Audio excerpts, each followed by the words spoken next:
Have you ever found yourself completely engrossed in a beloved franchise, only to feel like you're trying to navigate a cosmic map drawn by, I don't know, a dozen different cartographers, each one with their own wildly conflicting interpretations of the stars? It's a common experience, right? Oh, definitely. This narrative labyrinth that can be thrilling for some and just, well, utterly bewildering for others. Yeah. Well, today, we are plunging headfirst into the ultimate example of this narrative complexity, Tenchi Muyo. Ah, Tenchi, yes. Yeah. The classic example. Exactly. This is a series that doesn't just embrace intricate storytelling.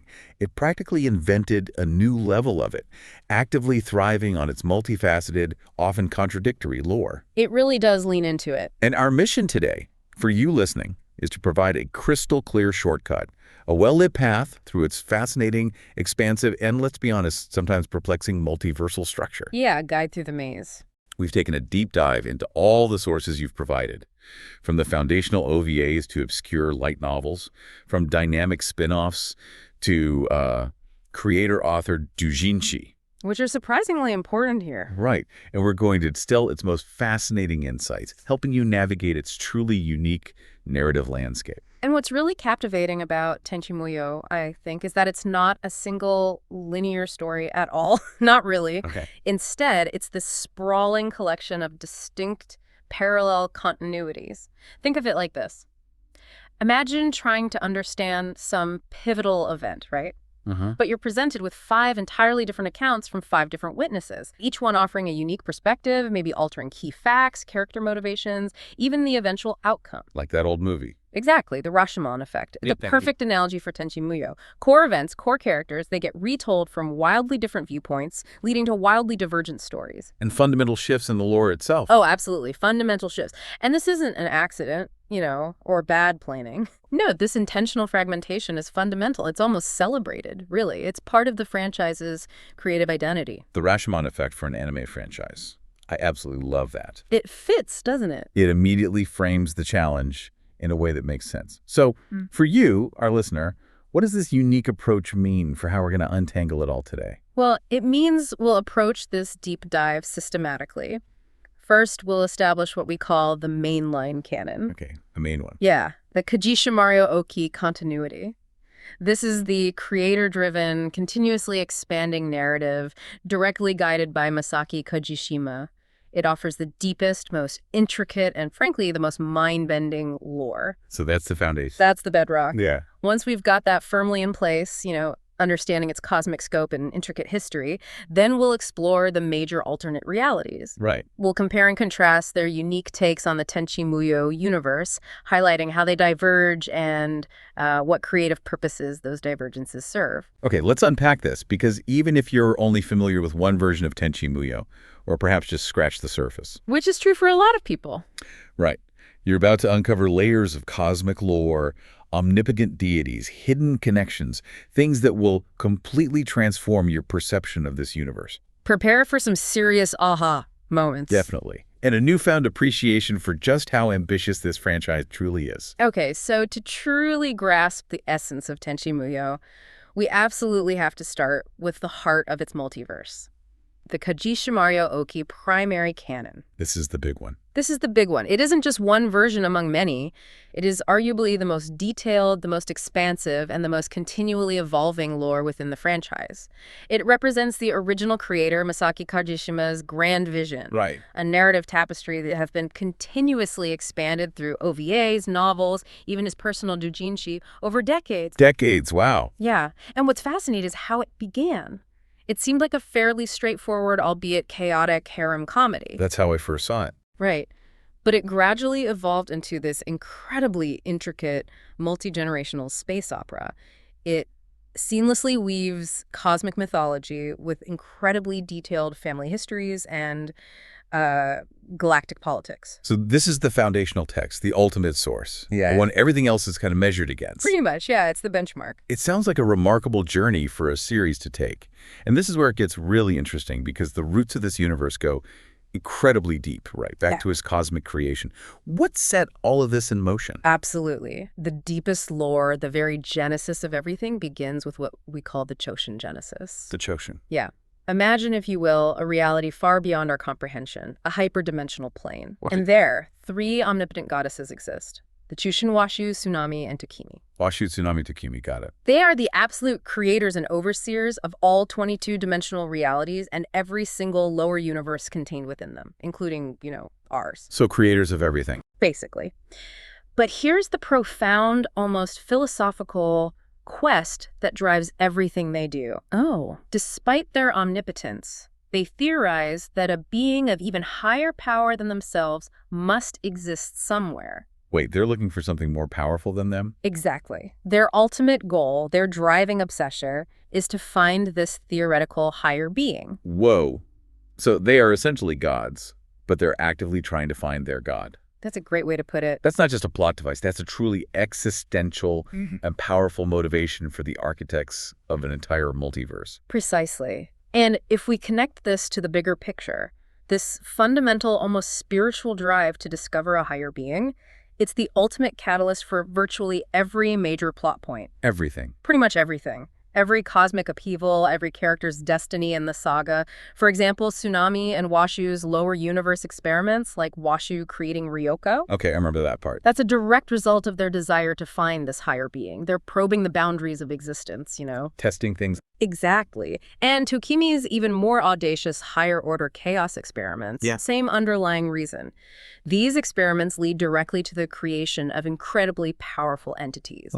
Well, things like the Jurai royal family's sapient trees, the technology behind Lighthawk wings, it all stems back to these experiments, directly shaping the universe's entire destiny. It reframes the whole saga. So it's not just about power struggles. It's about this grand cosmic quest for ultimate truth. That's the core of it, yeah.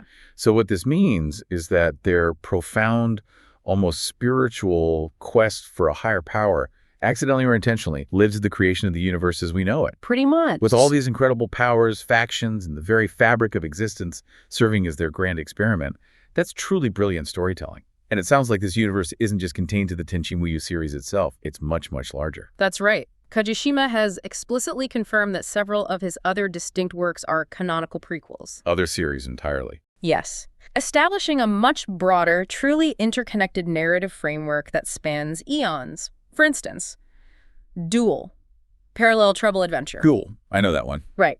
It takes place a mind-boggling billion years before the main Tenchi Muyo story. Oh, billion. A billion. And it's considered a prequel to the entire continuity. It features the Jurai dynasty's iconic Lighthawk wings. Ah, the Lighthawk wings. Explain those a bit. Okay, so they aren't just energy blasts, right? They're these incredibly powerful, pure energy constructs. Often look like wings, hence the name. Gotcha. They represent the absolute pinnacle of Jurai power and their divine connection.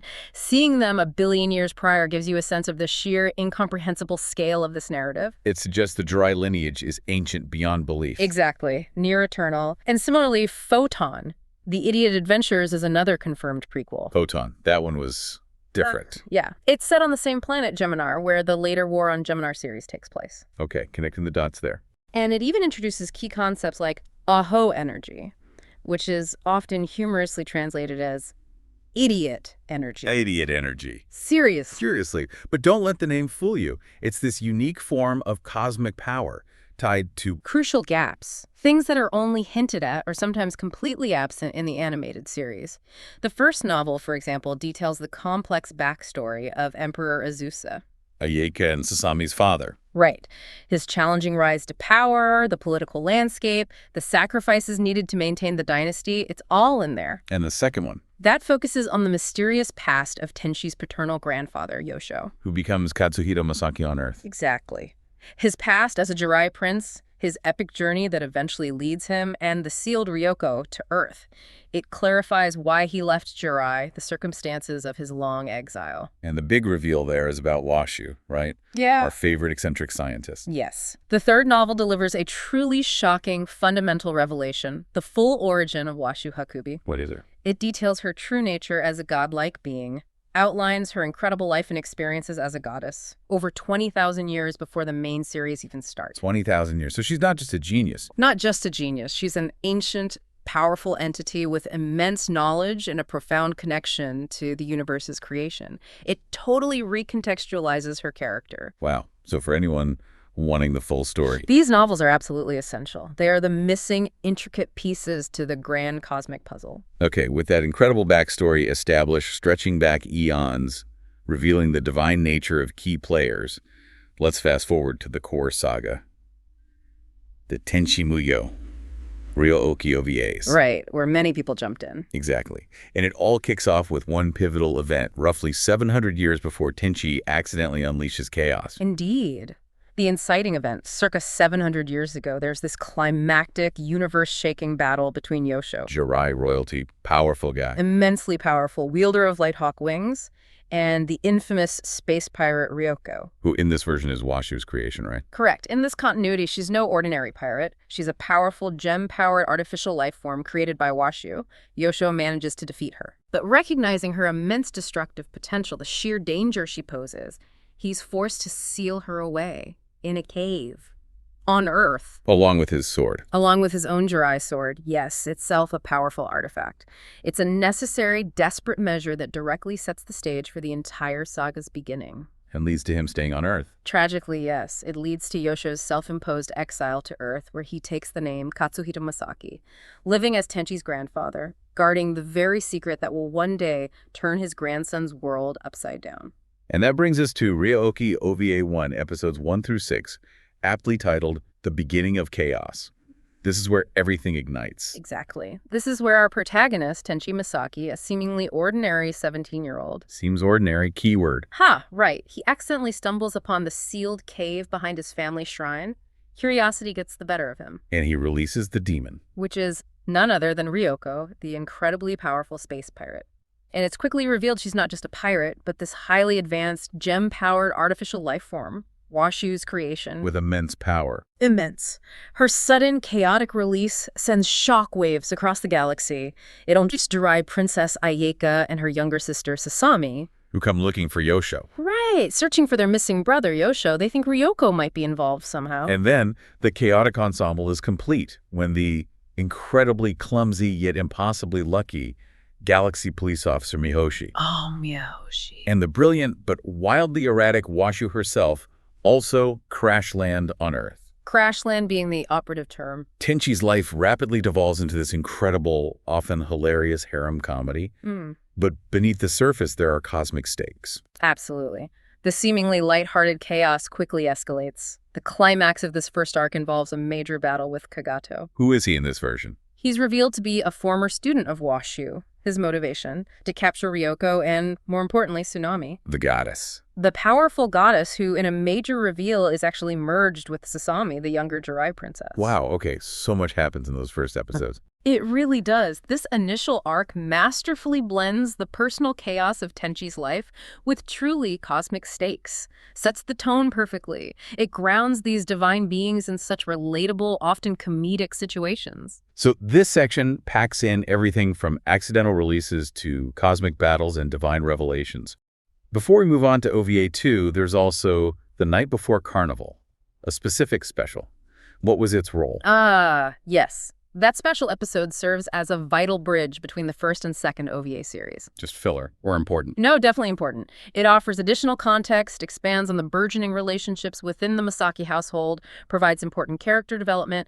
It allows the narrative to expand smoothly. So it enriches the main story. Exactly. It's a good example of how even smaller supplementary pieces are carefully placed within this primary canon to enrich the overall experience. It deepens the emotional connections before the next wave of cosmic threats hits. Okay, let's dive into Ryoko OVA 2, episodes 8 through 13. How does the cosmic stage get even bigger here, moving beyond just Earth? Oh, here's where it gets really interesting. The scope truly expands. The narrative moves beyond Earth. The entire Masaki household becomes targeted by new, more formidable adversaries. Like who? The primary antagonist introduced here is Dr. Clay, an academic rival of Washu from her past. Okay, a rival scientist. But he's dispatched by the incredibly powerful, hyperdimensional goddess Tokimi, one of the Chushin. Tokimi again. Yes, with the explicit mission to capture Washu.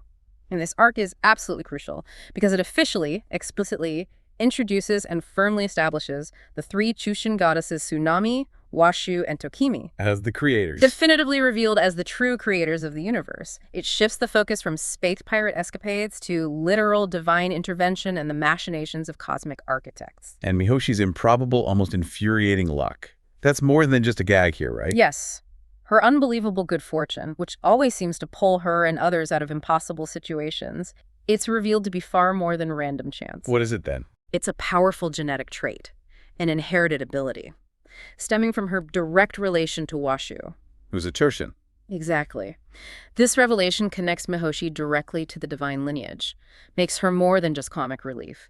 It subtly implies a deeper, almost fated role for her in the grand cosmic scheme, even if she's completely oblivious. That's brilliant. Adds depth to a running gag. It really does. After a significant 9-year real-world hiatus, the series picked up again with Ryoko OVA 3, episodes 14 through 20.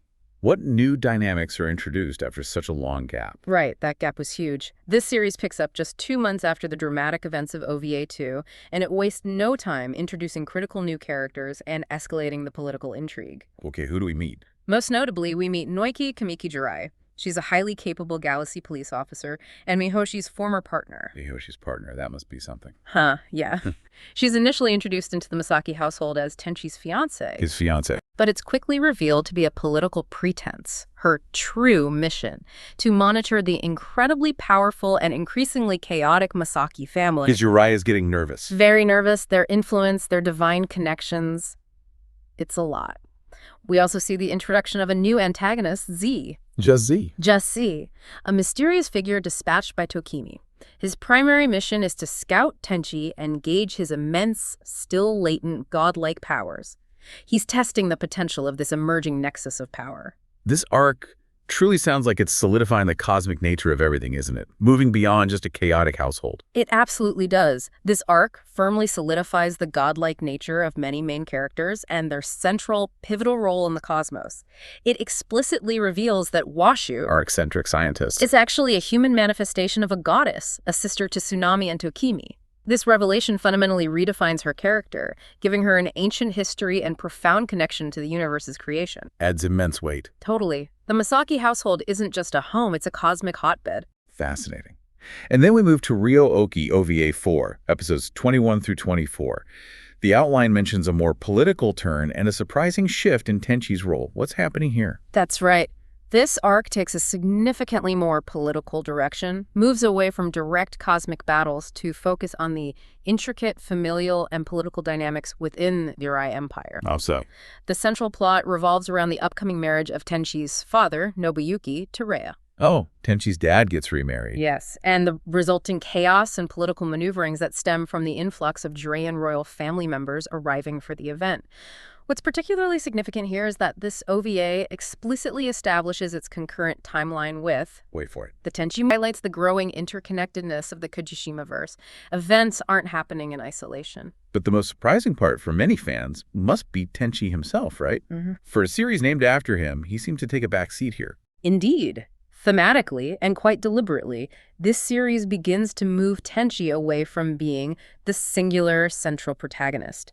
He's noticeably relegated to a more minor observational role. Like an anchor. Sort of, yeah. A stable anchor around whom the cosmic and political events swirl. This creative choice is incredibly significant. It highlights the expanding scope of the narrative. It's not just his story anymore. Exactly. It's about the entire multi-generational cosmic tapestry that his family, their divine connections, and the Jurai Empire are intricately woven into. It's a fascinating shift from a personal story to a much more expansive ensemble family saga. Hints at the vastness of the universe Kujishima is building. So what does this all mean for the original cast members? How does Ryoko OVA 5, episodes 25 through 30, wrap things up and transition us further? Right. This fifth arc, which came after another significant real-world gap, it functions almost as a conclusion, maybe a borderline epilogue for the original main cast. An epilogue. The narrative subtly shifts focus towards the next generation. Hints at the future of the Masaki household and the Jurai Empire. We see many of the original main characters beginning to settle down, contemplate their futures, even marry.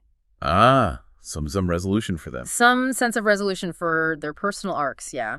And this development is presented as a direct consequence of the escalating Jurai political intrigue and divine machinations from the past arcs. Shows the long-term impact. It connects everything. It does. It's a way to show the natural progression and legacy of the characters within this vast unfolding story.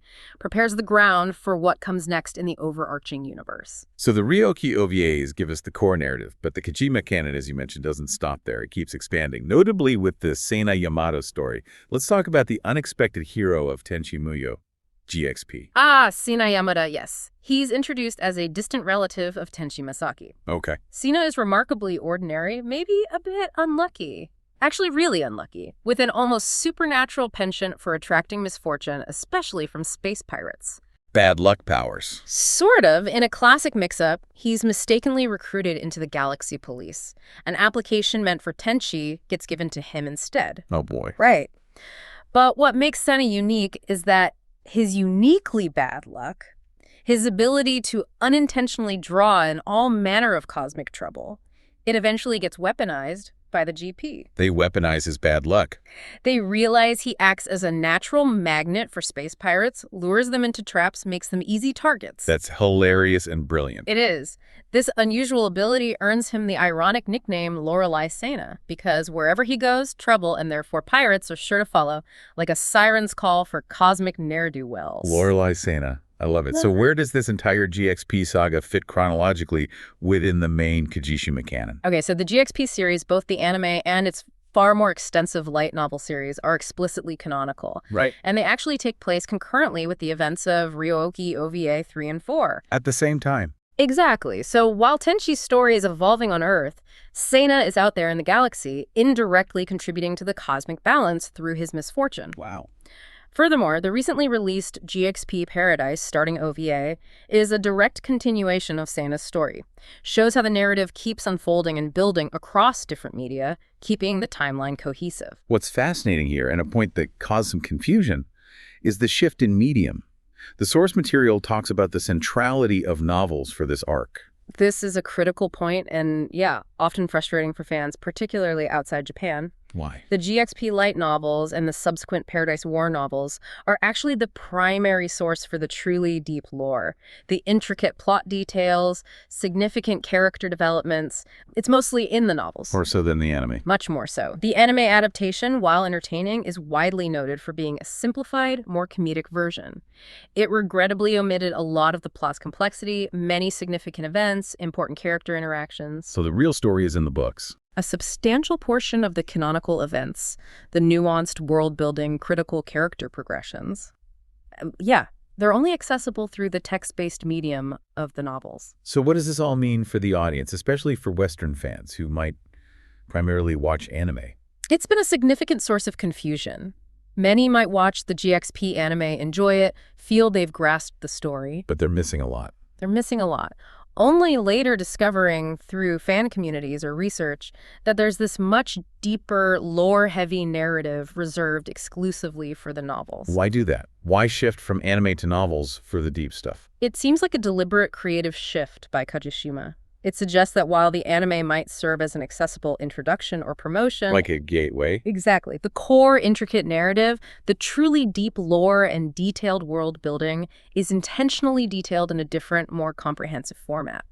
It's a testament to his personal commitment to meticulously building out this vast universe. Even if it means moving away from animation for the really complex parts. Right. It essentially asks fans to invest more deeply if they want the complete picture. And the future of the Kojima canon doesn't stop with GXP, right? There's still War on Geminar. Yes, War on Geminar, another explicitly canonical series.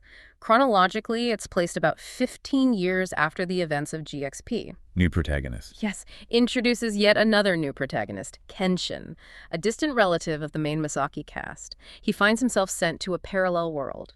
How does it connect back? What's compelling here is how it brilliantly reinforces and expands upon the existing Kojima-verse world building. The series is set on the very same planet, Geminar. From Photon, the prequel. Exactly. The planet featured in the much earlier prequel, Photon. The Idiot Adventures. It directly links these seemingly disparate stories. So it all loops back. This interconnectedness, where characters and concepts from vastly different points in the timeline converge or reappear, further cements the idea of a truly unified, meticulously planned creative universe from the creator. So it's all one vast, continuously expanding, incredibly detailed universe. Threads weaving through multiple series and media. And it's not just anime and novels. You mentioned supplementary materials. Creator-authored works. Absolutely. Masaki Kojishima has shown this unparalleled commitment by personally authoring and illustrating numerous official doujinshi manga. Official doujinshi. Isn't that usually fan work? And normally, yes, but these are different. They are considered fully canonical to the main timeline. They often serve a crucial purpose, filling in narrative gaps. Gaps not covered elsewhere. Exactly. Things not explored in the anime or even the main light novels. Providing supplementary info about character backstories, relationships, specific events. Like little insights. Yeah. Some delve into the daily lives of the Masaki household, reveal intimate character details, or expand on minor plot points that would otherwise remain ambiguous. They offer unique insights directly from the creator. Bridges between major arcs. That's a huge commitment to his universe, to personally create what are essentially canon-filling bonus materials. It speaks volumes about his dedication to crafting a truly comprehensive universe. And even going back further to the franchise's earlier days, there was the Tenchi Muyo, Game Hen, a Japanese-only Super Famicom RPG from 1995. A game was a canon. It featured a canonical side story based on the first two OVAs. The characters undergo tests orchestrated by a mysterious new character named Shitsuki. Wow, even the old games tied in. It was an early, fascinating example of how the franchise was committed to expanding its lore across various media, not just animation, right from the very beginning. This proactive approach has been there for a long time. Okay, so we've navigated the incredibly detailed, sprawling, and ever-expanding Kojishima primary canon, a universe of cosmic gods, ancient empires, multi-generational sagas. It's a lot. It really is. But as we said at the top of this deep dive, that's just one, albeit massive, piece of this multiversal puzzle. Now let's journey through the fascinating parallel realities, the alternate continuities. Right, the other Tenchis. Exactly. These are self-contained, reimagined takes on the Tenchi Muyo concept that should not be seen as part of the main narrative. Crucially important distinction. They serve different creative and commercial purposes, and they're utterly captivating in their own right, showcasing the incredible versatility of the core idea. Yes, it's crucial to understand these as truly distinct parallel worlds, each offering a fundamentally different take. They illustrate that Rashomon effect beautifully. Let's start with what we call the accessible retelling, the Tenchi Universe timeline. Okay, Tenchi Universe, the first TV series for many. What was its core purpose? How does it deliberately contrast with the open-ended primary canon? The Tenchi Universe timeline, presented primarily as that 26-episode TV series, had a very specific purpose. Provide a simplified, self-contained, more accessible retelling of the original OVA's core plot. Easier to jump into. Exactly, and crucially, with a clear beginning, middle, and end. This approach stands in direct contrast to the ongoing, open-ended, ever-expanding nature of the Kojishima canon. Which just keeps going. Right. Tenchi Universe was designed to be easily digestible. No need to delve into novels, doujinshi, decades of intricate lore. It aimed for a broader, more casual audience. So it's like a greatest hits version, but with its own distinct narrative twists. A way to introduce the franchise without the heavy lore homework. You could certainly describe it that way. The TV series is a loose retelling of the first 6 OVA episodes, but with a much greater emphasis on slice-of-life elements. More comedy. More pronounced comedic tone, yeah. And a single, overarching road trip adventure plot that sees the characters traveling across the galaxy. And the villain is different. Completely different version of Kagato. In this timeline, he's depicted not as Washu's former student, but as a direct rival Jurai heir seeking to usurp power. Fundamentally alters the stakes and his motivations. And this is precisely where the character and lore discrepancies truly start to shine. Let's highlight some key differences compared to the Ryoko canon. Absolutely. The differences are striking. For instance, Ryoko in Tenchi Universe. How is she different? Portrayed simply as a conventional, though formidable, space pirate. Crash lands on Earth, escaping the galaxy police. Crucially, it's never confirmed she's centuries old, or has any supernatural origin like being Washu's creation or gem-powered. More grounded, then. Much more grounded, yeah. Still powerful, but a space criminal. Changes her entire dynamic with Tenchi. So what does this all mean for Tenchi's heritage, Yeah. which is so central to the Ryoko canon? Also significantly altered, fundamentally changes his connection to Jurai. In Universe, his deceased mother, Ayeka Masaki, Achika. she's explicitly a Jurai princess, making him a direct heir through her maternal lineage, his grandfather, Katsuhito. Yosho on the OVA. Right. Here, he's depicted as a Jurai prince who married into the royal family rather than being Tenchi's paternal grandfather with deep Jurai roots. Redefines the whole family connection to Jurai, more direct, less ancient. And Kiyone, you mentioned her earlier as Tenchi's mother in the OVAs. But there's a Kiyone in Universe too, isn't there? Yes, completely different character. Kiyone Makibi is introduced here as Mihoshi's long-suffering, hyper-competent partner in the Galaxy Police. Mihoshi's partner. Yes. Totally different from Kiyone Masaki, Tenchi's deceased mother in the OVA continuity. This highlights the complete narrative separation. Even names get repurposed for entirely different roles. And the villain. Kagato is the singular main antagonist here. Rival Jurai heir, usurps the throne, frames the heroes, and those cosmic Chaoshin goddesses.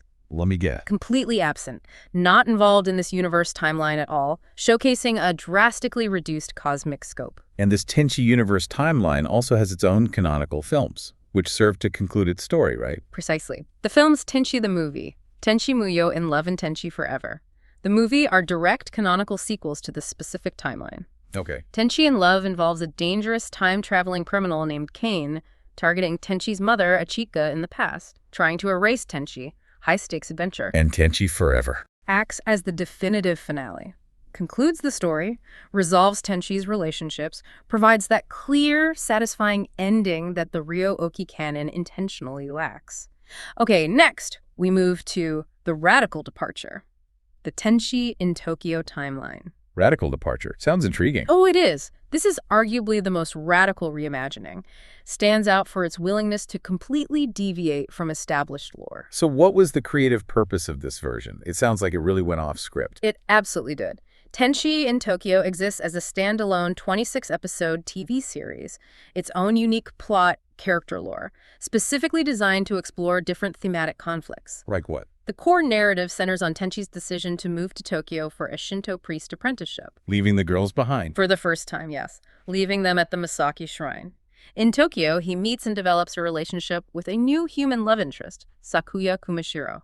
Adds a whole new dimension. This series truly sounds like it actively explores the conflict between Tenchi's desire for a normal life and the inherent chaos his harem brings. Precisely. That thematic tension is central.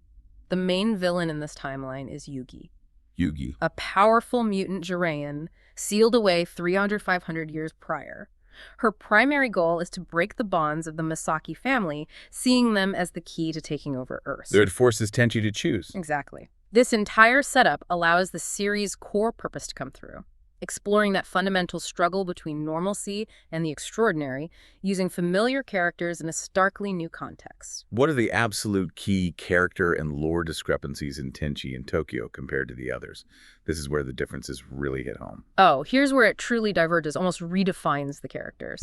In this continuity, Tenchi and his family, they have no connection whatsoever to Jurai royalty or cosmic lineage. None at all. None.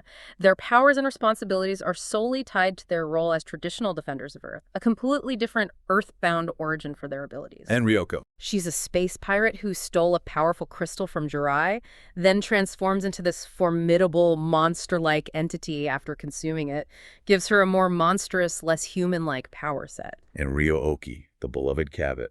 Not a living spaceship in this timeline. Not at all. Ryooki is reimagined as a giant, powerful robot. Serves as Sasami's personal pet. A giant robot pet. Yep.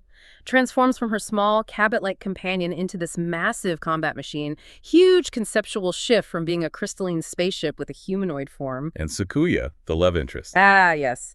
The series has a major emotional twist regarding Sakuya. She is revealed to be merely a projection of the villain, Yugi. Just a projection. Specifically designed to separate Tenchi from his friends and exploit his emotional vulnerabilities. It's a tragic twist, a powerful narrative device underscoring the series' thematic focus on that struggle within Tenchi's life. Beyond the major extensive continuities, there are also some fun and promotional worlds that give us even more glimpses into the versatility and pure creative joy of the franchise, like delightful detours. Indeed. We have the Magical Girl Pretty Sammy series. Anime. Right. This spinoff is fantastic.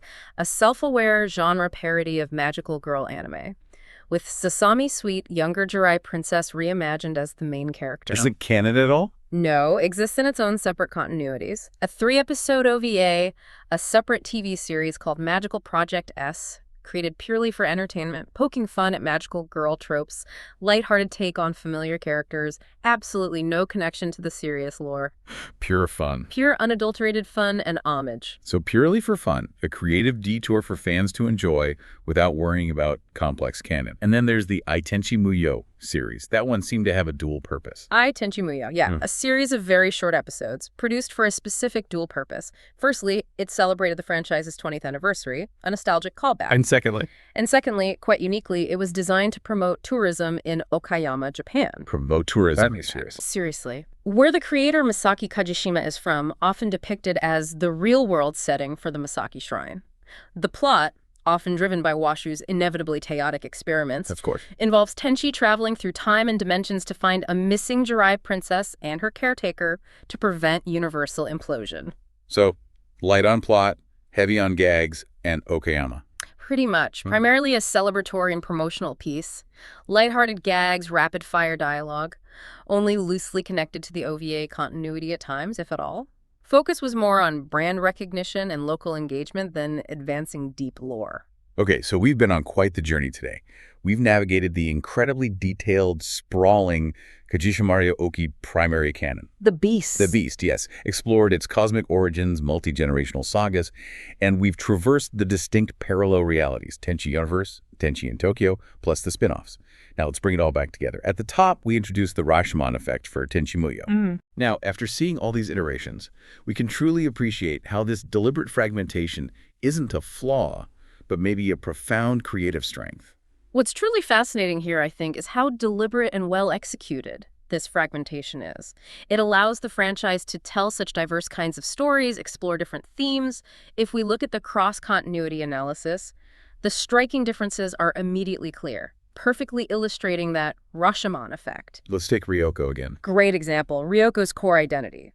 Primary Ryo-Oki canon, highly advanced, ancient artificial life form, Washu's creation, gem-powered, sealed for 700 years after a cosmic battle. Okay, complex origin. Very.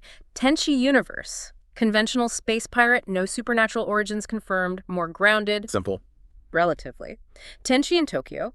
Space pirate who stole a Jurai crystal, transforms into a monster after consuming it. More volatile, physically altered. Her origin fundamentally dictates her powers, personality, motivations, changes the entire plot and tone. It's not a minor detail. Not at all. It's a foundational narrative choice that profoundly alters the story being told. That's a massive difference. Yeah. Almost entirely different characters despite the same name.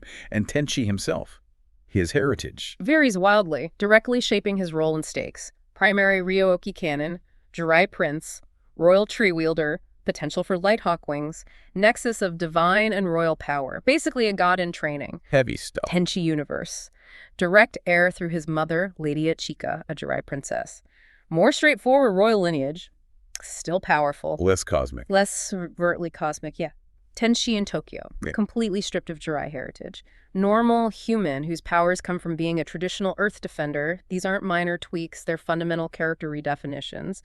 Decide the nature of the conflicts, the kind of hero he is. And Washu, from omnipotent Choshin goddess and Ryo-Oki. Fantastic spectrum of possibilities for her. Primary canon. Omnipotent Choshin goddess, top scientist. Human manifestation is a sliver of her true self. The big brain. Literally cosmic brain, Tenchi Universe.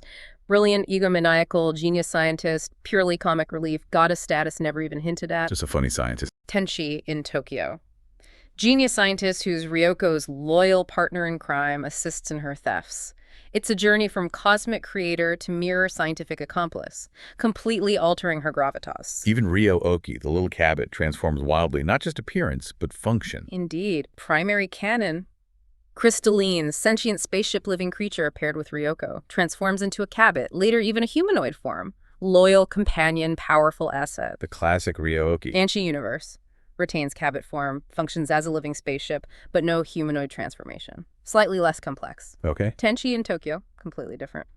Giant, formidable robot that's Sasami's pet. transforms from the small Cabot companion. The essence, purpose, capabilities change profoundly. Sentient life form to combat vehicle. So what does this all mean for the overall scale of antagonism and conflict? Does that also shift dramatically? Absolutely. Another clear differentiator highlighting distinct creative goals. Primary Ryo-Oki canon. Conflict evolves over multiple arcs. Kagato, Dr. Clay, Sia, ultimate antagonists are the Chushin themselves, manipulating events across the multiverse. Multi-generational, universe-spanning philosophical saga. Huge scale. Tenchi Universe. Kagato is the singular main antagonist, rival Jurai heir seeking a political coup. Stakes are galactic, but not cosmic. More contained. Tenchi in Tokyo. Primary antagonist is Yugi, ancient mutant Jurai seeking to take over Earth. Conflict largely planetary, focused on personal bonds. The scope dramatically shifts, universal to galactic to purely planetary, depending on the continuities and tensions. This truly brings us to what you call the profound narrative dualities of Tenchi Muyo. It seems like this very fragmentation, which might appear chaotic, is actually key to its enduring appeal. It absolutely is. This brilliant dual approach allows the franchise to effectively serve two very different masters simultaneously. On one hand, you have the deep, intricate, continuously expanding Kojishimaro Oki primary canon. For the hardcore fans. Exactly. Complex, multi-generational saga, cosmic mythology, galactic politics, evolving far beyond its harem roots into a true space opera. This caters directly to the dedicated lore enthusiast, the fan who loves digging deep, reading novels, scouring doujinshi, piecing together every detail. The ones willing to do the homework. Right. The shift to text-based lore, for much of its complexity, rewards those willing to invest deeply. And on the other hand, for those of us who just want a good story without tracking a billion-year timeline. Precisely. The franchise also offers the self-contained alternate continuities. Tenchi Universe provides a simplified, accessible, ultimately complete narrative for TV. Perfect for casual viewing. Easy entry point. Tenchi in Tokyo offers a radical reimagining, deconstructing the premise to explore different, more personal themes. And then you have the delightful genre parodies or promotional pieces for pure entertainment. This side appeals directly to the casual viewer. Someone who wants an entertaining story without the baggage. Or those looking for a fresh alternative take on beloved characters. So what this all means is that the enduring appeal and remarkable longevity of Tenchi Muyo lies in this very fragmentation, this intentional multiversal approach. Yes. It's truly unique. It allows the franchise to successfully satisfy both the dedicated lore enthusiasts seeking a complex, epic saga and provide approachable, entertaining, self-contained stories for the casual viewer. This remarkable ability to exist simultaneously as both a single labyrinthine mythology and a collection of simpler, independent narratives. It's a testament to its creative longevity. The unique place in anime history. Absolutely. It's a franchise that truly gives fans the freedom to choose their own adventure within its expansive universe. Hashtag tag outro. So there you have it. We've navigated a truly unique and definitely challenging multiversal narrative today. We've dissected the intricate layers that define Tenchi Muyo's various iterations. Quite a ride. From the cosmic origins of the omnipotent Chushin goddesses and ancient Jurai Empire to the vastly distinct parallel lives and powers of Tenchi Masaki and his companions. We've seen how one core idea can just explode into countless fascinating possibilities. It really can branch out. It proves that sometimes the most complex stories, the ones that challenge our expectations of canon, are ultimately the most rewarding. Definitely makes you think. And this unique, fragmented approach to storytelling isn't just a fascinating anomaly for Tenchi Muyo. It's something worth pondering for all the beloved franchises you hold dear. How does this kind of multiversal strategy, where multiple versions and timelines coexist, influence how you, as a fan, engage with and even create your own narratives and headcanons for the shows you love? That's a great question. What hidden truths might your favorite franchises hold if we dared to look beyond the surface of a single established timeline and explore their own potential multiversal dossiers? Food for thought. Definitely. Think about that intriguing possibility until our next deep dive.